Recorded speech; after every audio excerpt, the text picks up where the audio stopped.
pessoal, meu nome é Renan, sou responsável técnico pelo Departamento de Manutenção, Suporte e Treinamentos da Skyfire.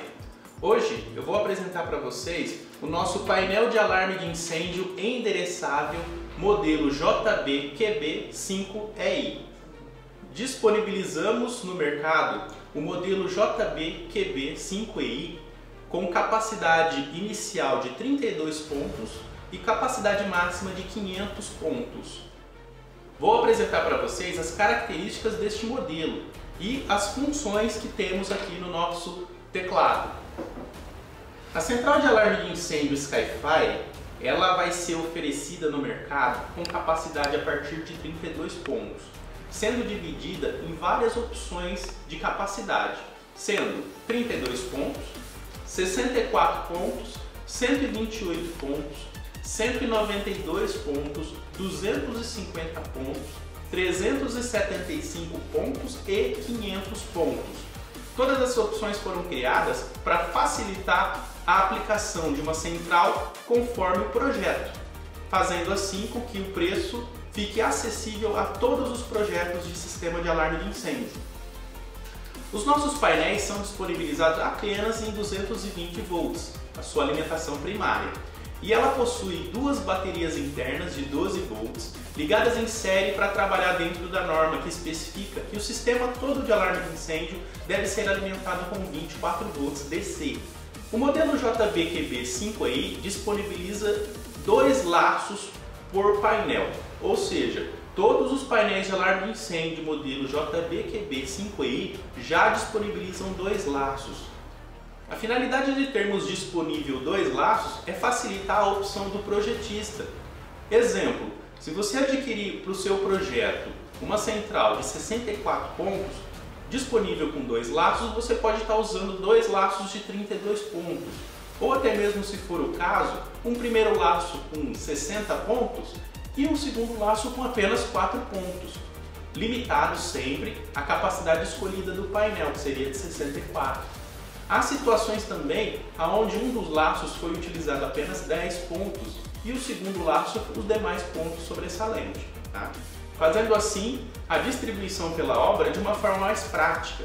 Há também aqueles casos onde o projetista prefere utilizar apenas um laço. Esse laço sempre vai comportar uma metragem de cabos de até 1.500 metros. Ou seja, o primeiro laço, esse projetista optou por passar por toda a obra e utilizando-se de todos os 64 pontos. 1.500 metros de cabo seria o suficiente. Se houver a necessidade, ele pode estar utilizando o segundo laço e ele terá disponível mais 1.500 metros de cabo para poder estar fazendo essa ampliação. Com a limitação de capacidade de cada painel, um único laço pode comportar até 250 pontos, o que obriga o nosso projetista a, sempre que a capacidade deste laço for atribuída aqui 250 pontos, por exemplo, a central de 250 pontos, você pode utilizar um laço com um total de 250 pontos ou dividir os dois laços pela metade, 125 e 125. Porém, o painel de 375 pontos já obriga o projetista a fazer essa divisão, pois o primeiro laço vai comportar 250 pontos e o segundo laço vai comportar os outros 125 pontos. O que nos leva para a central maior, que é a de 500 pontos, que obrigatoriamente deve ser utilizado os dois laços, 250 pontos no primeiro laço e 250 pontos no segundo laço. O painel de alarme de incêndio Skyfire, ele utiliza no seu laço um único par de cabo blindado, que é este modelo aqui, ó, duas vias por 1,5 mm com dreno, cabo blindado. Utiliza-se saindo do laço da central e passando por todos os dispositivos endereçáveis. Então, se nós temos dois laços, você terá um par de cabo desse saindo para fazer o laço número 1 e um segundo par de cabos saindo da central para fazer o laço número 2. O painel de alarme da Skyfire, ele tem aqui na interface toda a parte de teclado e toda a parte de indicação para o usuário sobre o que está ocorrendo com a central. Então nós temos aqui o display LCD, que vai apresentar todas as informações necessárias para o operador poder se situar e saber o que está acontecendo no momento com a central. Temos aqui embaixo os LEDs de indicação, que também vão dar referência ao que está ocorrendo naquele momento. De acordo com o LED que estiver aceso no momento, nós vamos ter aqui no display a mensagem exata do que está acontecendo, tá? Aqui embaixo nós temos os botões de comando. Esses botões são para comando manual externo. Do número 1 aqui ao número 5 são controles manuais. Exemplo, ligar uma bomba manualmente, desligar uma bomba manualmente. Então pode ser feito por esses botões aqui. E o botão azul é o botão de controle de sirene. Caso haja um sinistro ou um alarme de incêndio falso por causa de alguma pessoa que não respeita o sistema e dispare um acionador manual, por exemplo, você pode vir e silenciar a sirene utilizando esse botão azul. Em caso de pânico ou algum alarme onde necessite a evacuação do local, esse botão também terá a função de atuar as sirenes, ou seja, ele é um botão que controla tanto no momento para ligar as sirenes, quanto em outro momento para desligar as sirenes. Lembrando que ele tem controle específico sobre sirenes convencionais. Aqui nós temos a chave de bloqueio. Quando ela estiver na posição bloqueado, nenhuma função do seu teclado irá funcionar. Quando ela estiver na opção liberado, as funções do seu teclado estarão disponíveis, tá? Mesmo que as opções do teclado estejam disponíveis, caso o operador queira entrar no menu da central, ele ainda vai necessitar da senha de programação, tá? Essa senha contém no nosso manual. Se ele estiver com a posição bloqueado, não adianta tentar usar a senha, ele não aceita as funções do teclado. Normalmente liberado, tá? E aqui nós temos o teclado, é um teclado alfanumérico, tá? Temos os botões de cursores para navegar pelo menu da central e aqui embaixo nós temos algumas funções específicas da central. Eu vou explicar cada uma delas. Aqui embaixo fica a impressora que nos dá em tempo real o que está acontecendo com a central, seja alarme de fogo, alarme de falha, ele vai ficar registrado aqui na nossa impressora, tá? Vamos falar um pouquinho mais sobre os LEDs de indicação. Nós temos aqui o primeiro LED, que é o LED de fogo. Ele sempre vai acender quando houver um sinistro de fogo, por exemplo, o detector de fumaça. Quando ele houver a captação de fumaça, automaticamente você tem uma situação de fogo, uma situação de alarme. Então esse primeiro LED vai acender na cor vermelha. O segundo LED é o LED de supervisão. Ele vai atuar sempre que houver um módulo de monitoramento de campo. Quais seriam esses módulos? Módulos de entrada, módulo de supervisão de detector convencional, módulo de supervisão de detector de barreira linear. Então são módulos que monitoram equipamentos externos, que não são equipamentos endereçáveis, tá? O módulo é endereçável, mas os equipamentos externos, os detectores externos não são endereçáveis. Então sempre que o módulo for atuado, ele vai atuar o LED de supervisão. O terceiro LED é o LED de associação. O que seria uma associação para a central de alarme de incêndio? É sempre quando houver o disparo de um equipamento, um detector de fumaça ou um acionador manual, e em seguida a central toma como iniciativa já programada o toque das sirenes convencionais. Então, o que seria a associação? O detector de fumaça atuou, a central tomou como iniciativa disparar as sirenes convencionais. Então, a associação entre detector de fumaça e sirenes convencionais vai acender o LED associação. Isso também acontece quando a gente faz uma automação. Por exemplo, o detector de fumaça captou fumaça e automaticamente a central atua pressurização de escada. Para ligar a pressurização de escada é módulo de comando. Então haverá a associação entre o detector de fumaça mais o módulo de comando. O LED de associação acende nesse momento, indicando a associação. O LED de falha, o quarto LED. Sempre que houver uma falha, pode ser uma falha de dispositivo de campo, pode ser um curto-circuito, pode ser a queima de um dispositivo, a remoção de um dispositivo, um problema com um laço, seja laço aberto, laço rompido, qualquer tipo de falha relacionada ao campo, a parte onde estão os detectores ou os acionadores, esse LED falha será aceso. O quinto LED, o LED desabilitado. Sempre que o operador ou o programador encontrar um equipamento que está com problema e ele não tem uma peça sobressalente para fazer a troca dele, isso é um exemplo. Outro exemplo, uma sala que vai passar por uma reforma e nessa sala há detector de fumaça. você deve removê-lo daquele local para que ele não fique exposto à poeira da reforma. O que você faz? Ao invés de você mexer em toda a programação da central e desprogramar ela, você simplesmente entra na opção de desabilitar e inibe o funcionamento dele através de uma programação simples e rápida. Você vai desabilitar aquele equipamento. E enquanto aquela obra acontece ou o detector que tem que ser substituído não for substituído, a central vai ficar acusando que há um equipamento desabilitado. Esse LED vai ficar aceso indicando isso. Depois que for solucionado o problema ou a troca do detector for efetuada, basta entrar na programação da central de uma forma simples, que eu vou demonstrar mais para frente, e fazer a habilitação desse detector novamente. E é como se você não tivesse feito nada na programação da central, não afetaria nenhum funcionamento da central. Depois nós temos o LED ligado, tá? Esse LED sempre vai ficar aceso. Estado normal da central, LED ligado, acusando que ela está em funcionamento normal. Temos dois LEDs, indicação de falha de energia e o outro LED de falha de bateria.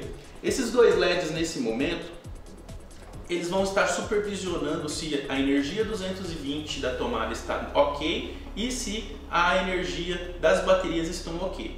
Caso uma ou outra dê algum problema, um dos LEDs vai estar aceso indicando esse problema. Por exemplo, acabou a energia elétrica, houve a queda de energia elétrica, então ela ficou sem alimentação 220. O LED falha de energia vai acender. Tá? Se por um acaso for as bateria com baixa carga ou não está carregando mais, passou seu prazo de vida útil, o LED falha de bateria também irá acender. Dificilmente os dois acenderão ao mesmo tempo, ou é falha de energia ou é falha de bateria. Se for constatado falha de bateria, é só chamar o seu técnico de manutenção, ele virá com suas ferramentas, o seu multímetro, fará a medição das baterias e constatará que a bateria não está carregando. A bateria deve ser trocada. Indicamos uma média de troca de bateria de vida útil de 2 a 3 anos. Tá? Normalmente é o histórico que a gente tem aqui. Porém, as baterias terão um prazo de validade mais longo se for respeitado o tempo de carga e descarga. Ela não pode ficar o ano todo carregada sem passar por uma descarga e carga pelo menos uma vez por mês. Isso faz com que ela dure um pouco mais de tempo. O próximo LED é o LED falha de sistema. Esse LED ele é muito importante, porém ele também é um LED que pode nos causar um pouco de pânico. Por quê? Esse LED é a supervisão do circuito de processamento da central. Ou seja, ele só vai acender quando houver um problema grave com o sistema de processamento da placa principal da central. Imediatamente, se esse LED acende, é necessário mandar a central para manutenção. Tá? Em conjunto com os LEDs falha de energia, falha de bateria, nós temos os LEDs operando energia e operando bateria. O que isso quer dizer? Se você estiver em situação normal, você vai ter o LED operando energia aceso o tempo todo. Quando houver falta de energia, automaticamente a central já muda para alimentação pelas baterias. Então você terá o LED operando bateria aceso e o LED falha de energia aceso, indicando que está faltando energia elétrica da rede. Quando a rede for estabelecida, automaticamente os LEDs voltam para as posições normais.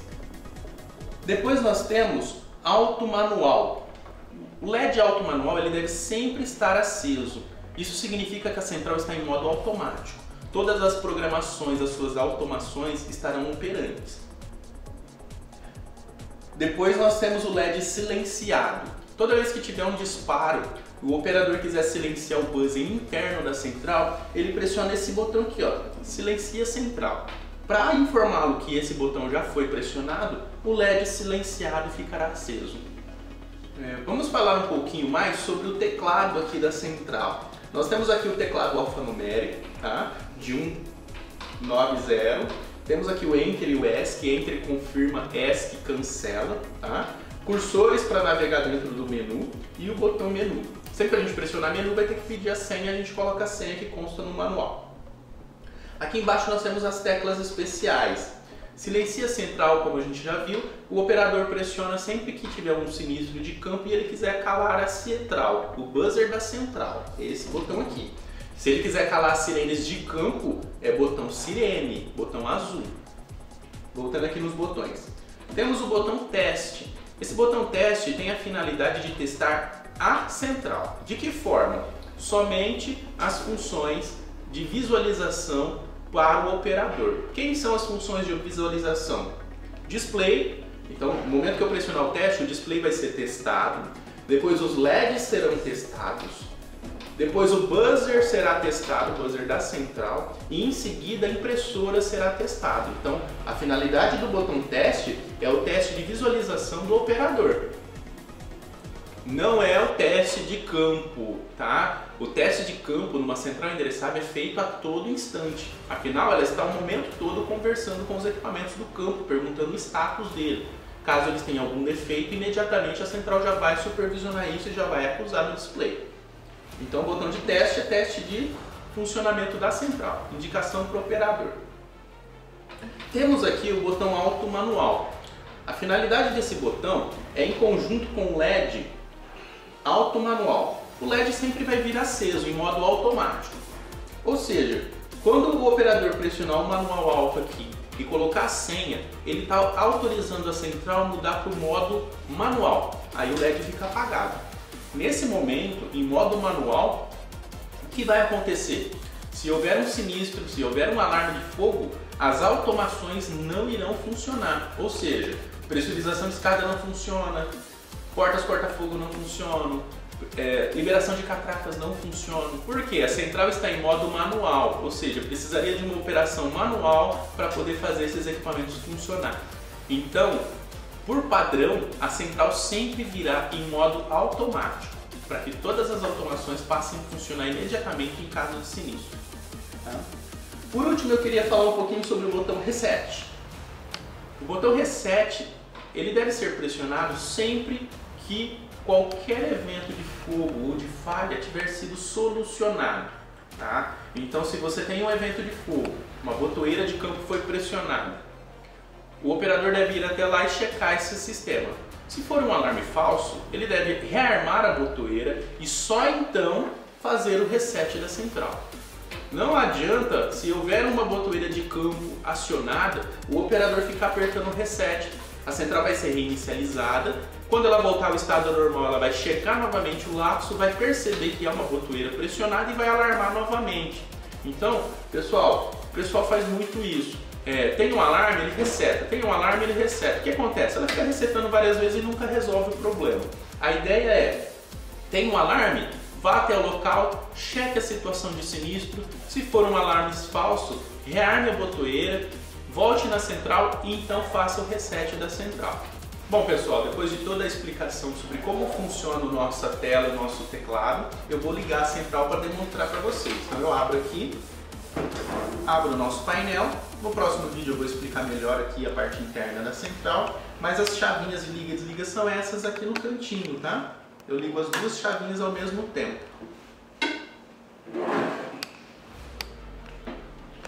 E aqui temos a central energizada. No momento temos o display em modo de standby, tá? Essa tela que a gente chama de tela de descanso é a tela da Skyfire, onde nós temos aqui em cima o relógio, né?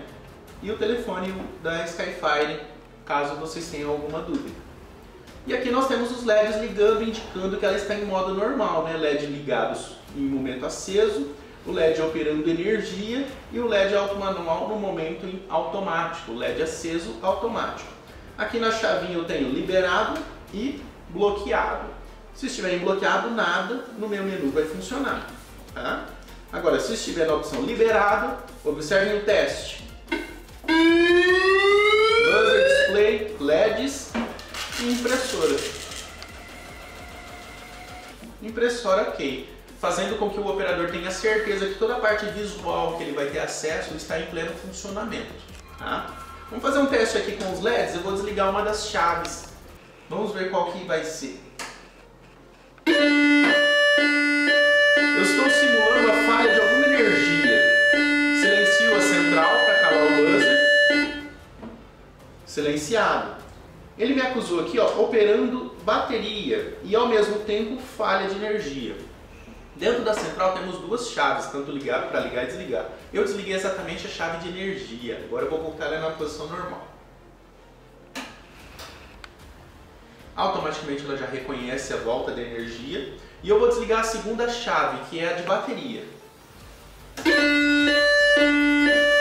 Silencioso central, operando energia, falha de bateria. Como eu fiz isso manualmente, eu tenho certeza de que todo o equipamento está funcionando. Se fosse uma falha de bateria, uma falha de energia ocasionada no dia a dia, é necessário chamar o técnico para conferir o que está acontecendo.